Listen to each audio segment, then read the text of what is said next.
Oh, yeah, everyone's sick. Yeah, plus sick and what have you.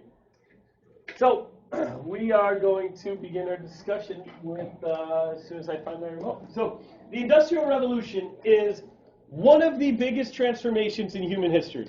You can make a distinct argument that the Industrial Revolution changed human society as much as the Neolithic Revolution did. Does anybody remember what the Neolithic Revolution was? What did we start doing? We started farming instead of just hunting and gathering. It allowed us to settle. It allowed us to create civilization. The Industrial Revolution, just as big, just as significant. We are still living in the world created by the Industrial Revolution. We are still living in an Industrial Revolution time period. Very little has changed since the advent of the Industrial Revolution as far as our lives go. Before the Industrial Revolution, people were largely agricultural. They lived according to the seasons. They worked seasonally. They largely set their own schedules. The Industrial Revolution introduced us being ordered around by that. By the clock. That's when that started. That's when that really became prevalent. You are currently participating in an institution that was designed to make good factory workers. You guys hear a lot about how there needs to be education reform and we need to change things and we're doing this test and all this stuff and whatnot. You vaguely hear that noise about that. Part of the problem is that the way public education was set up, the way schools are set up, is to teach you to be good factory workers. To shut up, listen, and deal with discomfort for 8 hours a day while being bossed around by some idiot. That's essentially the way the schools were set up. That's why they're so hard to reform. That's why they're so hard to change, because what they were set up to do is not what we want them to do anymore, but we're still using the same format. I mean, think about this. You're sitting in rows. You're doing tasks. You're following orders. This was to train you to be a good factory worker. I'm assuming not many of you are planning on being factory workers. No, probably not. It's good because manufacturing in this country is way down anyway. Even if that was your plan, probably have a better chance of getting a white-collar job. But anyway, so the transformation that the Industrial Revolution makes is unprecedented. It's almost impossible to overstate. Good morning. So the first thing that we're going to do is take a quick look at this slideshow. I'm going to kind of rifle through it fast. I'm going to get to the beginning. And based on what you know about the Industrial Revolution, or what you've read, or what you've learned, or whatever, I just want you to chat about each one. They're only going to be up for a few seconds each. But this is the quote I kind of want to start with here. Is that this was an article. This quote was on your reading last night. It was at the bottom of your reading last night. Since that change could be created was crucial to the Industrial Revolution. A belief in change's possibility and profitability fired growth. Industry contributed to a culture of improvement that modern achievements were superior to former times. It created heroic exaltations of new world production. The reason I like this quote, the reason this one jumped out at me, is it talks about improvement. And this is building on the improvement idea of the Enlightenment. And this is continuing that just kind of in a physical, manufactured sense. So, like I said, each slide's going to be up for just about 5 seconds. So just real quick, kind of rapid fire, talk with your partner about what you're looking at, why it's significant, anything. This one is just a funny one I thought I'd start out with.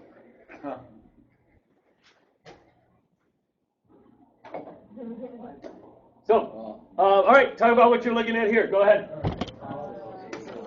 That could be some sort of, I don't know what kind of factory it is, but whatever it is, it looks to be very good. Oh, yeah, so they're working and they're making pay. And they're in doctors children working, not good, badness. Water. This is just another funny 50% less dysentery. That's pretty funny, actually.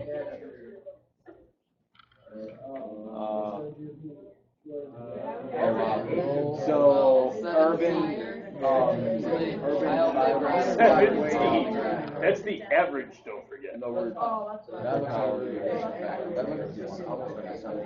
Yeah. So water wheel. Anybody know what that is? Textile. Wheel-powered machine. Closer. Oil? The water thing? Steam engines. Oh my God. The first steam engine. Who's that big? Yeah. That's unreal. Yeah.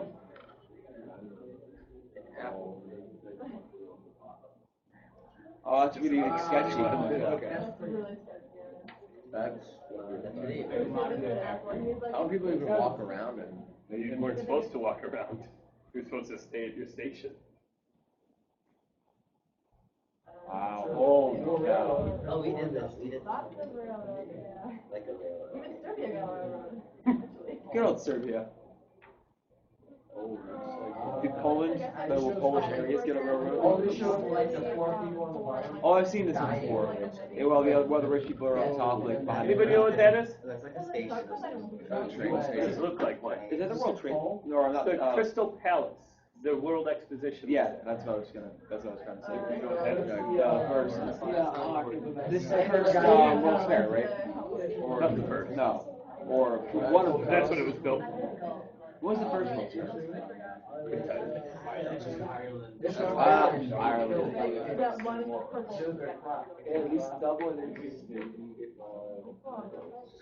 Union. Good guess. Very good guess. Okay. Do you enjoy hearing her frantic like yells and? I just like hearing your thought process. Because, well, Rule's guess of unions was not accurate. It was not only the best guess that anybody said, it was a very logical and thoughtful yes. Which is what I like. I like hearing you guys think. All right. Gotta close this down. So, we begin our conversation with the agricultural revolution, because you could say that the Industrial Revolution's roots were in the agricultural revolution.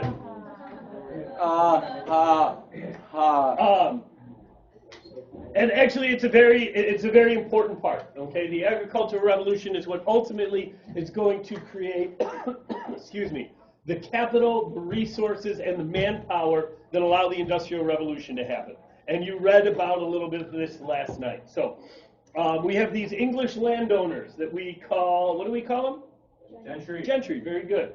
They're also called gentlemen. Sister Wendy called them the squirearchy, if you remember. Yeah. From 1688, what happened in 1688? Starts with a G, and Glorious Revolution. From 1688 to 1832, they controlled Parliament. And they passed laws that benefited them.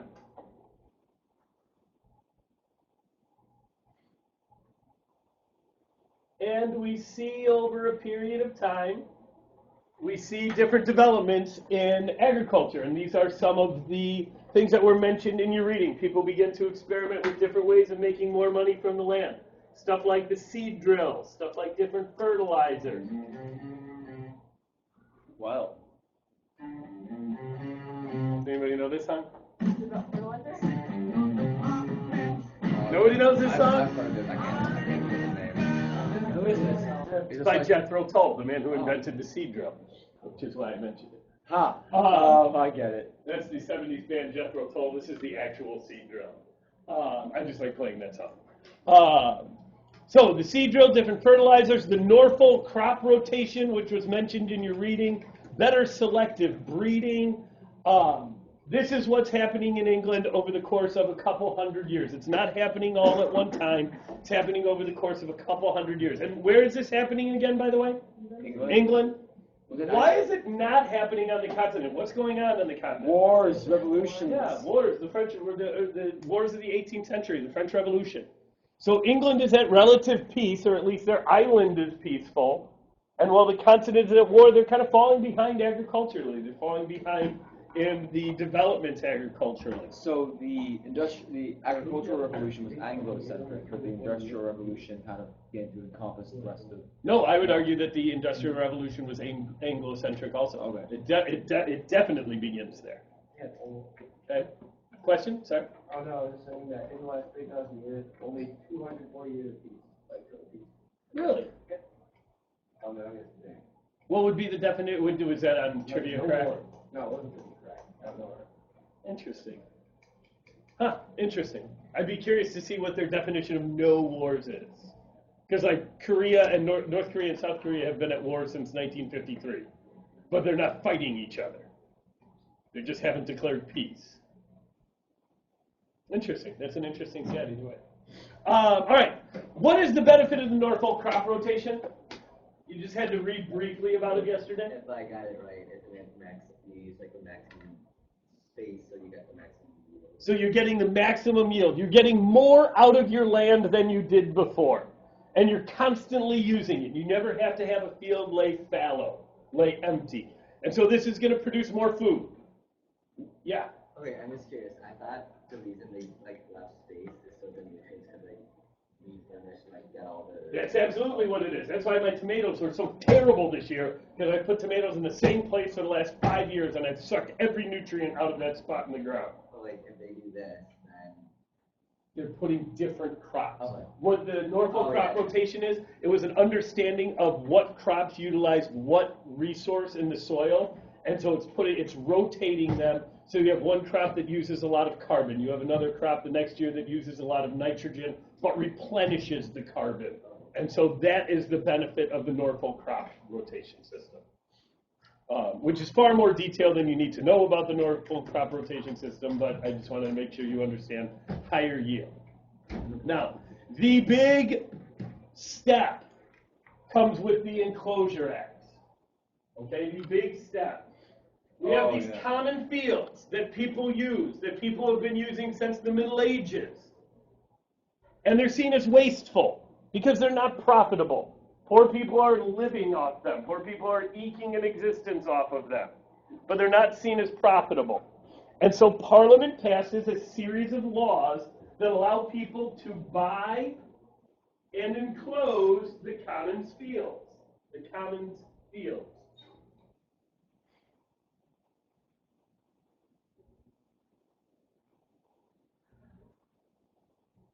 Wait a second. If these small fields, if these small plots of land are the places where people can eke out an existence and manage to stay alive, why is Parliament passing a law allowing other people to buy that land? Because the gentry's. It's controlled by the rich farmers. Who do you think's buying the land? Farmers. The gentry, the rich farmers. All right, so they're buying land to benefit themselves, to make bigger plots of land for themselves. And so this is going to allow for bigger profits. Yeah. Just go back to like a feudal system. No, because basically all of these small landowners or small farmers, I shouldn't say landowners, small farmers, are getting pushed off the land. Wait, So it's not even that, what's that? Those people don't own. Those are farmers on their land, though. These small farmers, all the other colors, do not. They don't. Those are part of the commons. That's part of the commons that they get to use. And this is very confusing then, because then the greens is that's the common land, but then there's also all of these other little people who are also living on the common land, but that's their special part. That's of the common their land. spot. Yes. Okay. I'm not sure. That differentiation, I don't know. I think it just means there's two, like, that's one of the rich guys and that's one of the rich guys in the neighborhood. That's always what I've interpreted it as. Okay? This buying up of the commons. So now we only have 3 rich guys owning all the land in the area. This is going to allow for 2 things: experimentation and mechanization of agriculture. Experimentation and mechanization of agriculture.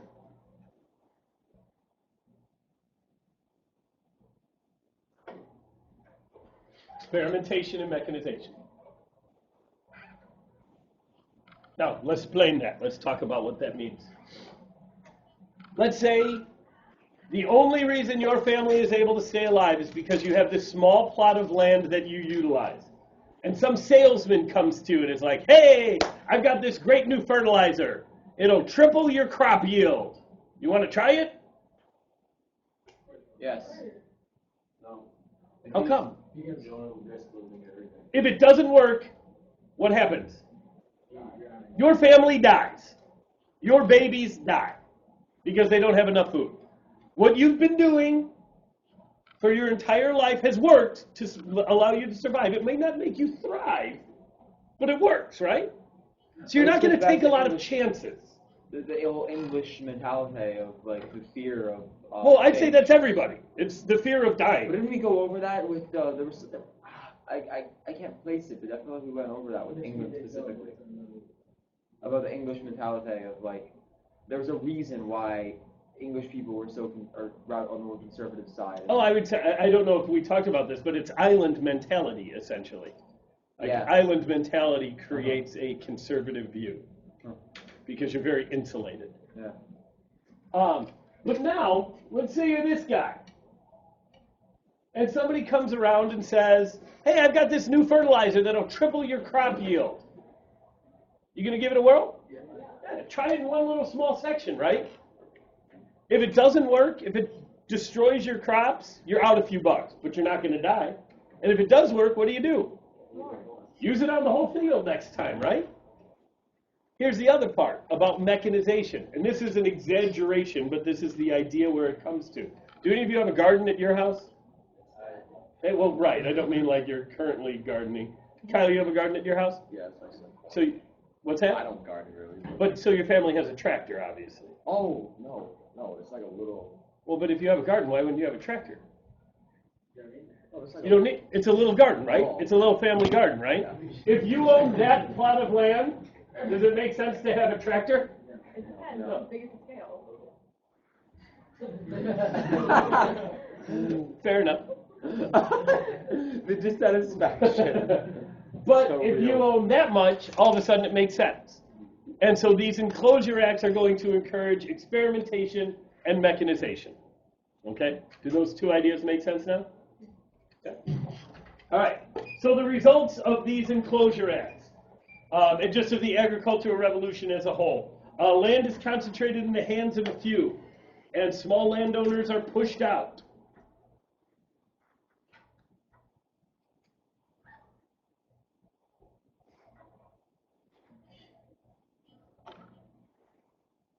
You know, Zach, I'm processing my answer to your question, and I think I want to make sure I answer it better. The first question you asked, this. This is what the person owns, but that's not enough for them to make their entire life on, and they need this land to supplement that. Okay. Does that make sense? That is a lot more sense. I'm realizing I didn't answer that No, you're completely. good. Like I skipped about 2/3 of the answer when I said it out loud. Okay, does that make more Oh, yeah, sense? completely. Okay. So very land is now concentrated in the hands of the few. Essentially, these small landowners are pushed out. So now you can get more food with fewer workers. And so this is going to free up labor for other pursuits that just may come about. Now the other thing is, with people buying up this land, they still need people to work the land, right?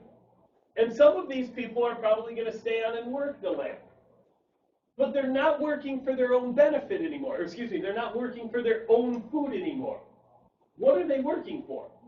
Money. They're working for wages. And this is a relatively new thing in rural areas, because usually people were just subsistence or worked their own land and then sold the food. Now they're working for wages. And if you work for wages, if you're working for a paycheck, what's the only thing that matters? Buying food. The size of your paycheck, right? And so if this guy is going to pay you more than this guy, it's easier to move, right? Capitalism. Yeah. And so this is going to increase mobility. With more people working for wages, we're going to see increased mobility.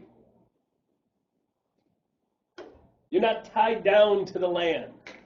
For number 2, what was the second arrow? Oh, factories is what I said. They're freed up for other pursuits.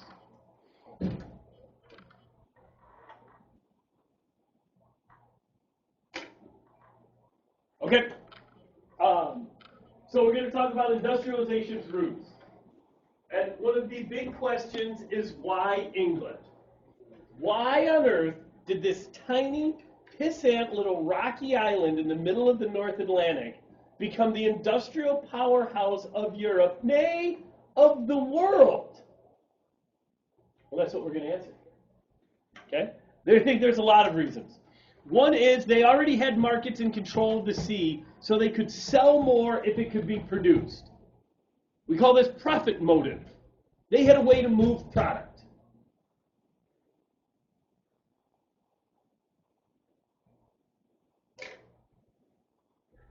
Very few other places in Europe had this ability. Really, no place else had this ability to move product like that. They also had, and this is an important economic term, I would put a little star next to this one. You must know what the factors of production are. Factors of production are land, labor, and capital.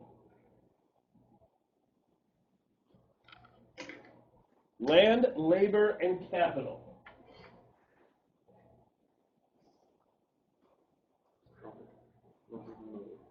I just called them a tiny, pissant little rocky island. What do I mean that they have more land now? What does that mean? Well, it's not more. You're right about that. More land that can be used for what's needed. Because of the Rivers. Because of the Enclosure Act. Oh. More land is now becoming available for use because of the Enclosure Acts. Okay? Yeah? Did this increase the divide between rich and poor? Yeah, it absolutely did. Labor. How are they getting all kinds of new labor all of a sudden? They're not on the farm. And capital is liquid assets. It's money to invest. It's goods to invest. And that's available because of the profits from the Enclosure Act.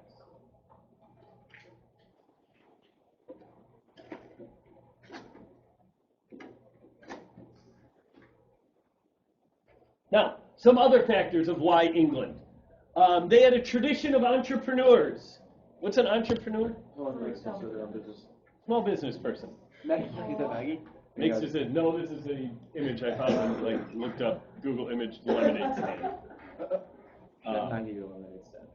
We will. We actually did one this summer. I should bring that picture in. Yeah. Was it successful? Yeah, I think so. Like a baby starting lemonade. I feel Yeah, like it has everybody been buys successful. it. I tweeted it out and sent it out on the Facebook page and had AP Euro alum come to it. So anyway, tradition of entrepreneurs, those are small business people, and they have a growing middle class.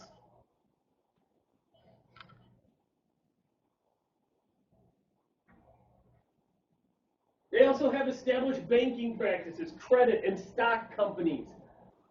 They have all these things from their trade networks. We would call this financial infrastructure.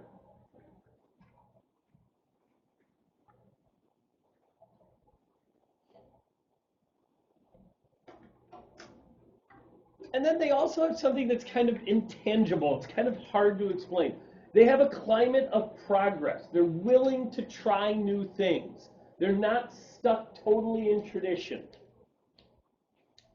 I would say in this way they are unlike Russia. They are unlike Spain. Even Austria, you could argue. In the countries that really have that kind of progress are probably England, France. I would say France is alternately yes and no. Yeah. I would say the Dutch Republic. Oh yeah. Russia maybe? Russia? Russia? Prussia, yeah, to a certain extent. But Prussia uses a unique forward thinking by always using tradition. We'll talk more about it as we talk about it. They kind of push the envelope, but say it's because this is always the way it's been, even if it's not. Huh. They kind of create their own history. Prussia has a unique way of doing that. I like Prussia. Prussia. Yeah, well, until they, start 2 world wars. And then another reason, and this shouldn't come as a surprise to any of you, is geography. Okay? Two things, and Shill brought one of them up. The rivers that crisscross England, and also the coal, the amount of coal that is in England.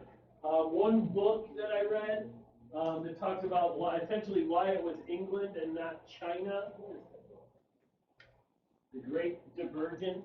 It makes the argument that once we figured out how to use coal as a fuel source, that virtually guaranteed that England was going to have an inherent advantage. There's as much coal in England as there is in China inside of that circle. The vast majority of China's coal reserves are in the far west, which was away from the vast majority of their population. And so it wasn't easy for them to tap into. So think about that. There's as much coal in this as there is in that circle. England had so much coal to fuel their industrial revolution. When this was taking place, England had like control over Scotland and Wales. Yes, they did. Why don't they just control them today? They do. Well, they're different countries. No. No, they are different countries. Right? No, it's what's called United Kingdom. No, that's just Scotland. I never realized until maybe like a year ago that Wales was actually its own country, or like it's not its own country, but It's its not its own. own country. That's what I meant. It's its own united part. It's its own part of the United Kingdom. It's not Yeah. just Britain. Like it's not just Western England. It's part of the United Kingdom. What's special about Wales? It makes it its own. Well, it was its own kingdom in the Middle Ages, and they were able to remain some autonomy. Yeah. Yeah. Oh, here. Question-wise, how much of an impact was the fact that England had so much colony spread and like that had the influx of like all these raw materials? Well, I think it's going to allow them raw materials and markets, and that's one of the things that I was talking about the financial infrastructure. They have that; it's there. Yeah. And then second question, this just kind of triggered into the climate of progress. Yeah. The climate part, did they at the time realize the impacts of like all of the factories, all of the manufacturing like mechanisms they were using, and how that could impact climate? No. Okay. No concept. Climate of progress, I was talking more like in a hypothetical, not like an actual, the environmental I was just climate. curious, like it was, climate, yeah, no, not at all. The other part of geography, Shill, you said it before? Rivers. Okay, England is crisscrossed with rivers. I know this map is hard to see it here, but if you can see all the tiny little blue lines, it is absolutely crisscrossed with rivers, which is going to be a significant part of fueling the Industrial Revolution. Okay. I want to get through the inventions of the Industrial Revolution, and then we'll be good to go. All right, so the old way of the textile industry. Again, you guys have to remember, we talked about this way back in the Middle Ages. You would get raw cotton or wool, as the case may be, and you'd get it to a spinner. So you get this big bale of raw cotton or raw wool, and you'd be given to a spinner, and the woman would then spin it into thread. The thread would then go to a weaver that was usually a man, and the weaver would weave that into cloth. Right? We good with that? That's the old way of doing it. Now, the inventions of the Industrial Revolution. What is the first field impacted by the Industrial Revolution? Textiles. Textiles. Okay, cloth. The first big invention. Hey, by the way, note the year of that. We're jumping back a little bit here, aren't we?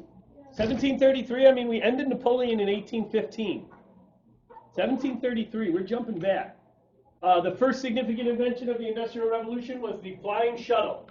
This doubled the output of the weaver.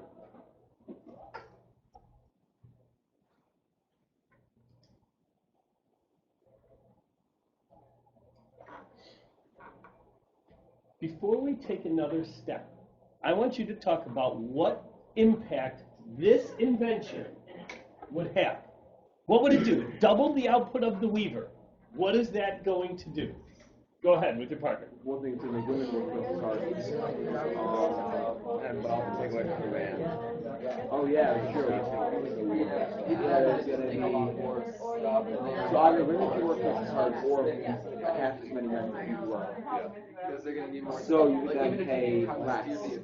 Wages could go down. More taxes. And then increase on So they would need more from the women who are sitting. We should call for more. Well, I guess that's still. Tell me something that happens. I guess it's still Price of cloth goes down. What else happens?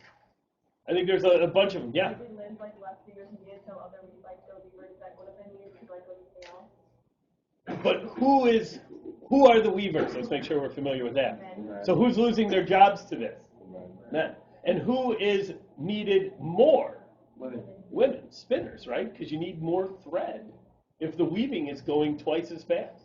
So this is creating a significant ripple effect here. Now, it's not until 30 years later, we call this the Industrial Revolution, and when I think revolution, I think, bam, things are happening fast, things are moving quick. It's not until 30 years later, twice your lifetime, that the next significant invention of the Industrial Revolution happened. That just put it. So when you said twice your lifetime, the context that just gave, that's incredible. Isn't it weird to think? I mean, that's like most of my lifetime. Weird. So far. Yes, thank you so far. But I was just watching I watched Batman over the weekend, and when the one guy says, when Harvey Dent says to Michael Caine, like, "You've known Rachel your whole life," and he goes, "Not yet, sir." And I was like, that's pretty funny, especially since she died. What's that? I had it on while I was doing stuff over the weekend, but I did watch the last one because I didn't really remember that one. So, and then you guys brought up, and part of the reason I watched it is because, was it this class that brought up the French Revolution thing, like that tribunal? Totally accurate, by the way. Like, I was watching it and I was like, yes, that is a modern incarnation of what was going on during the Reign of Terror and during the September massacres and stuff. Yeah. What is this? The third Batman, Death by exile. Death by Exile and stuff. Oh yeah. So. Oh, by the way. Yeah. Why is there Shinto in somebody as an address? For safety. Okay. Okay, the next invention of the Industrial Revolution is the spinning jenny. And it's named after Hargrave's wife, Elizabeth. No, it's named after his wife, Jenny, of course. And this essentially doubled the output of the spinner. No, it doubled the output of the spinner now. Oh, so now it's like equal. Mm-hmm. Now, these are still hand-cranked machines. You sit here for the flying shuttle, and you operate the handle here. It just allows you to weave more cloth at one time than you would have been able to before. You are still spinning this by hand and spinning the thread into, spinning the cotton or wool into thread by hand. Yeah, how does that actually work? So this is all like a little ball of raw cotton that's on a stick, and you are spinning them into thread. So you're kind of pulling it off and spinning it. Yeah. Is that where cotton candy came from? Well, I mean, not from like this machine, but that's the idea. Yes. Maybe I wonder if this lowers the percentage of pricked fingers due to spinning wheels. Yes. So Rapunzel would totally be fine. And that's that one. Some broad with a spinning wheel. All right. And then it's not for another 20 years till we get another major invention. Okay, we call it the power loom. It's also sometimes called the spinning mule because mules did a lot of work. Basically, this combines both of these, combines the flying shuttle and the spinning jenny, and it uses water power instead of manpower.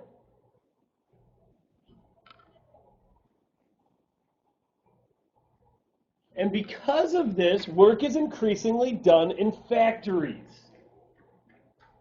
You can have a flying shuttle in your barn. You can have a spinning jenny in your barn. It'd be very difficult to have a spinning mule powered by water in your barn. It's not efficient. It's not effective. And so increasingly work is done in factories. Isn't a lady just like working in a factory in full dress? Yeah, that's what she would have had to wear. How do you? That's what you wore if you went out into public and were a woman. So work is increasingly done in factories. That's the little arrow I have underneath there.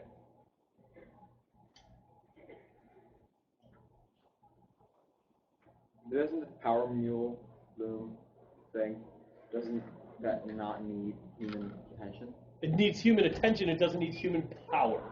Used sitting there watching it? No, you're maintaining it. You're making sure it's going properly and running it. You're running a machine.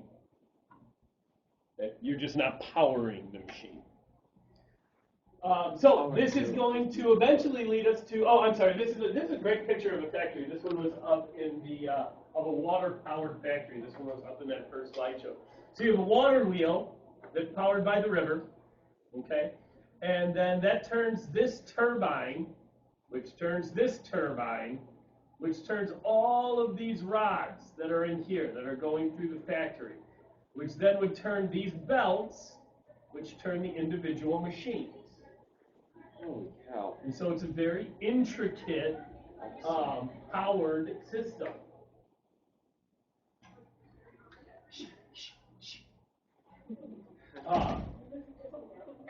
This is like if you cut away the outside wall so that you could see the insides here. Yeah. Just curious, so from the left side, like it looks kind of like Stairs. Oh.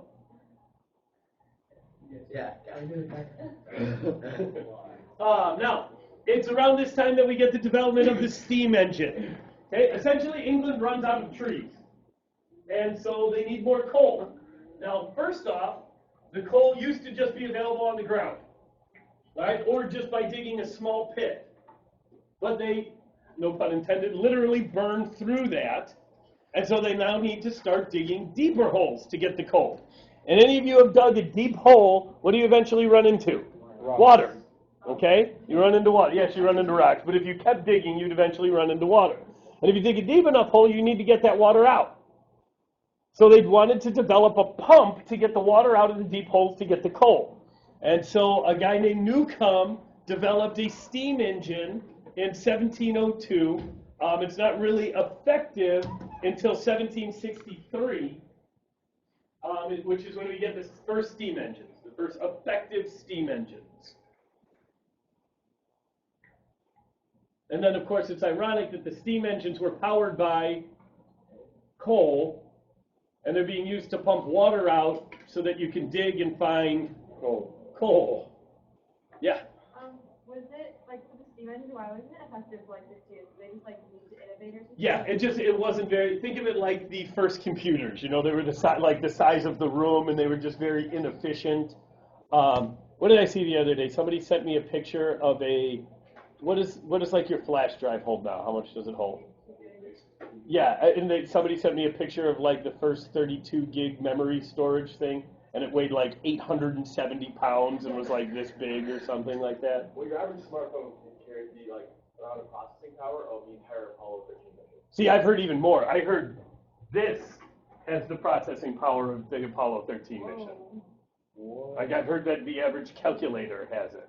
I would be really The concerned with calculator that. hasn't been innovated in the past 20 years. I know, but neither has Apollo 13. I can't help but notice. They just kind of sort of they put it Now, eventually the steam engine is going to get more efficient. It's going to get smaller. And once it gets smaller, they're able to utilize it in transportation.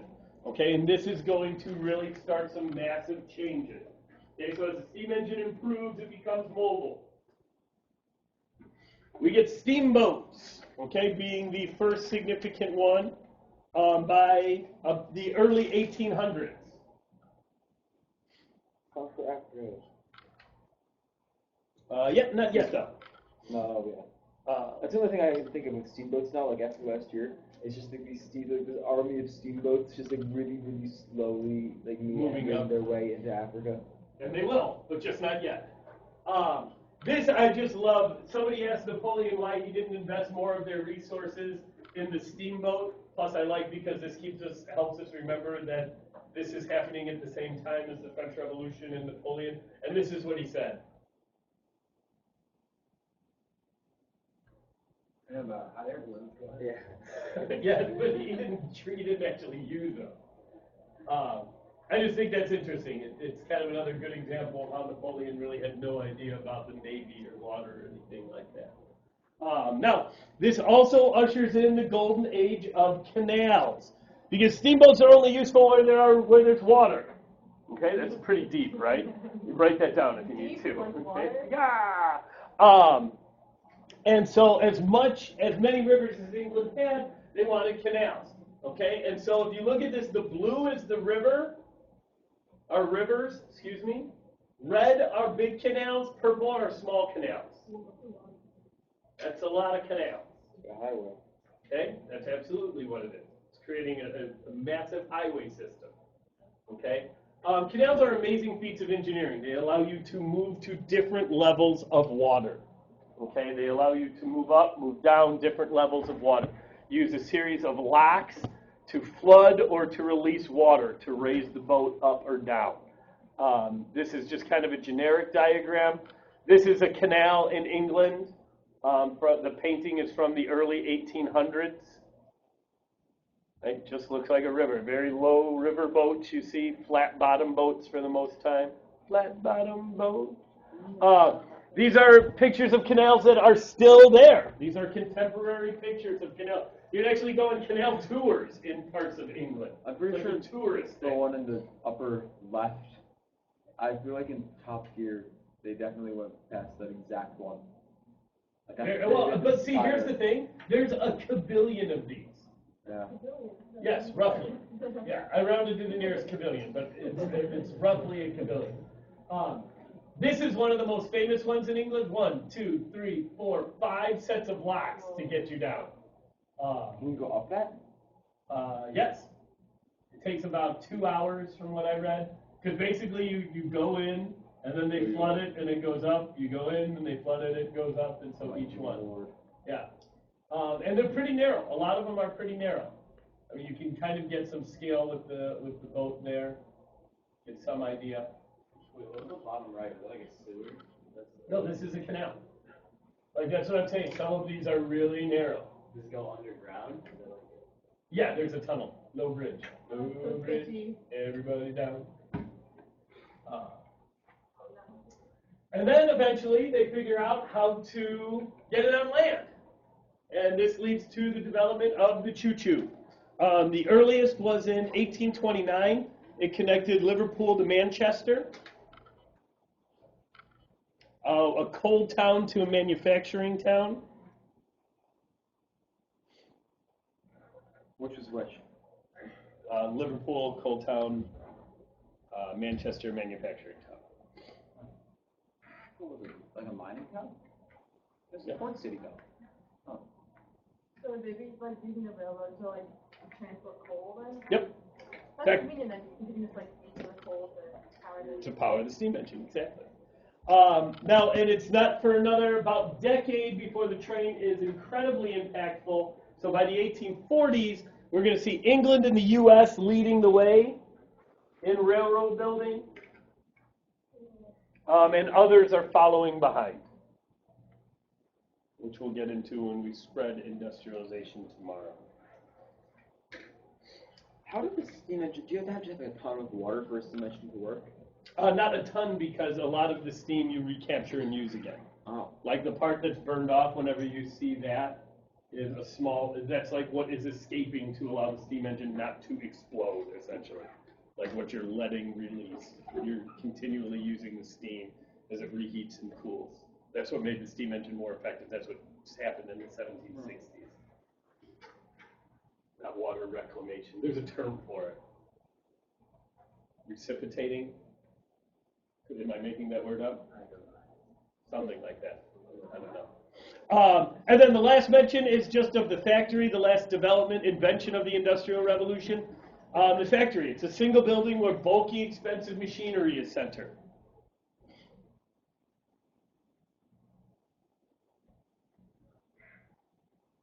But here's why it's significant for our conversation.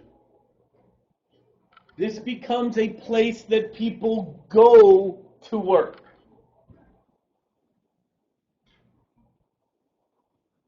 And for the first time, we are going to have the majority of people working outside of the home, away from their own plot of land, away from their own business. People are going somewhere to work.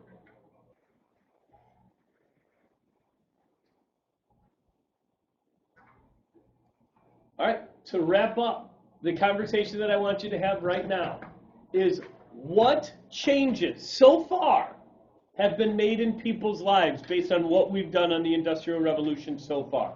What changes have been made in people's lives? Go ahead.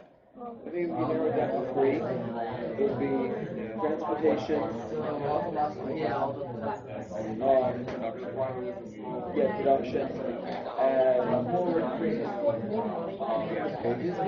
wages maybe? I don't know. That'll happen before the end of this year, but not yet.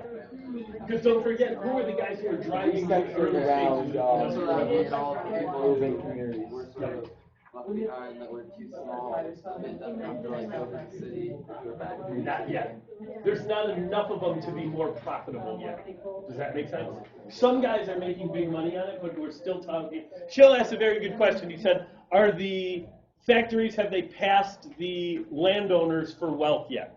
And my answer to that is not yet. It's still, the answer to the question would still be, who has the money in England? Where's the money in England from? Land. It's still in the land right now. Especially because early on we see the only people who are able to make money off of this industrial revolution are people who are the wealthy gentry landowners. We're going to see that shift happen in this unit though. Spoiler alert. All these changes, does that mean that there was like a strong central government tax to keep them? Or was that more? It's a good question. Actually, most of these changes are happening through private businesses. Very few of these changes are happening. In fact, a lot of these changes are happening and the government's like, what is? Holy cow. Okay. The government's not really keeping up with them all that well. Yes? Are we supposed to focus on the people who invented these things this chapter, or should I not? I'm not sure, like knowing James Hargrave, the inventors? We had like facts. No. I couldn't tell you who invented any. James Watt invented the steam engine. That's where we get the measurement from, volts. Watts. No. Okay. All right, should we, now it's time to say goodbye? All right, bye. Bye. Everybody say bye. Say Bye. bye. Bye, people who aren't here.